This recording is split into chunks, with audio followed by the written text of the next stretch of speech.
નમસ્કાર વિદ્યાર્થી મિત્રો, ટાટ એસની ફાઇનલ આન્સર કી જાહેર થઈ ગઈ છે. તો આના વિશેની સંપૂર્ણ માહિતી આપણે આ વિડીયોના માધ્યમથી આપીશું, તો વિડીયોને અંત સુધી જોતા રહેજો. તો સૌપ્રથમ તો આપણે ગૂગલમાં જઈ અને સ્ટેટ એક્ઝામિનેશન બોર્ડ સર્ચ મારવાનું અને ત્યારબાદ જે આ વેબસાઇટ આવશે તે આપણે ઓપન કરવાની રહેશે.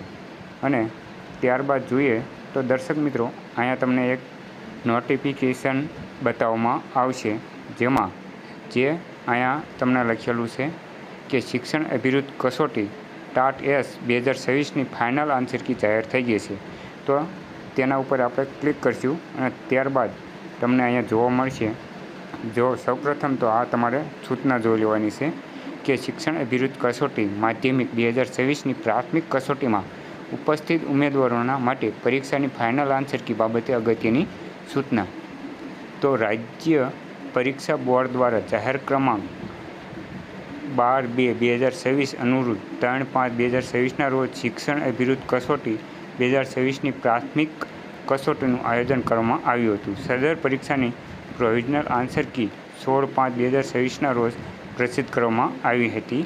જે શિક્ષણ અભિવૃદ્ધિ કસોટી 26ની પ્રાથમિક કસોટીની માધ્યમવાર અને વિષયવાર final answer key A, B, C અને D અને E કેટેગરી આજે તારીખ 25/6/2026ની કચેરીની વેબસાઇટ, જે અહીંયા તમને વેબસાઇટ આપેલી છે તેના ઉપર પ્રસિદ્ધ કરવામાં આવેલી છે. તો તમે અહીંયા જોઈ શકો છો કે વિષયવાર જે તમારી આન્સર કી છે તે અહીંયા આપવામાં આવેલી છે. તો આ B છે, તેવી રીતે A, B, C અને D, E વિષયવાર તમને આપવામાં આવેલી છે. તો જલ્દી જઈને જોઈ લો.